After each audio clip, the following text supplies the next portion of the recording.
Okay, hi everyone. This explains the hours worked reports. So to view the hours worked of your staff, simply go to the hours worked here, click on that, and from here you're able to choose which staff you want to see the reports for.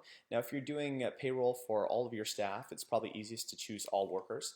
For the example, I'm just going to choose this example worker here, and we're going to choose the start date and the end date that we want. And again, for payroll, if you're working on payroll, it's simply the beginning of the payroll period, end of the payroll period.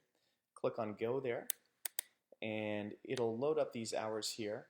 And we can see the dates here and the number of hours each day. Now the short story is this is the amount of hours that you'll enter into payroll. And a little longer story is that this is the original amount of hours that are logged in for each day.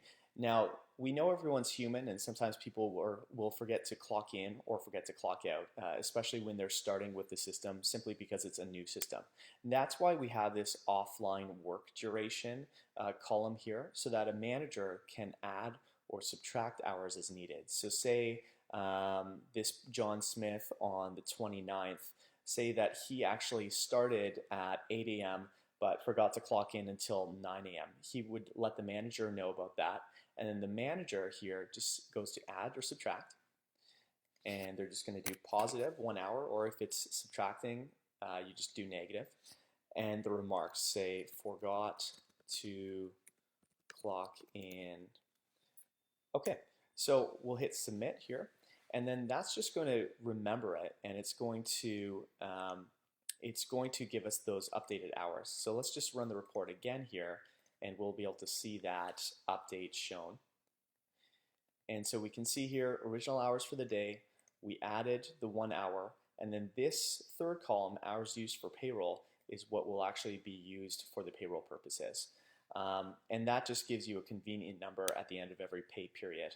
Now, you'll remember that we made that note, and the reason for that is that so that you can look back a week later or even 6 months later, and if you find out, oh yeah, an hour was added, and you're saying, okay, why was that added? Well, simply mouse over that number, and it will show up forgot to clock in right there as a window. So it's just reminding you as to why that was.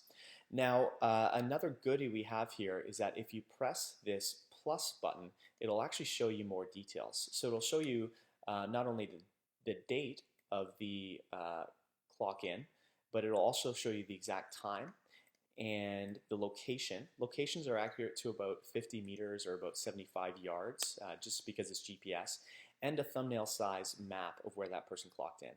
And then the same thing with where they clocked out. Also the exact time, an approximate location, and the excuse me, the pin as well. If we want to see fewer details, we can just press this negative button, and it brings us back to this. And that is the hours worked feature.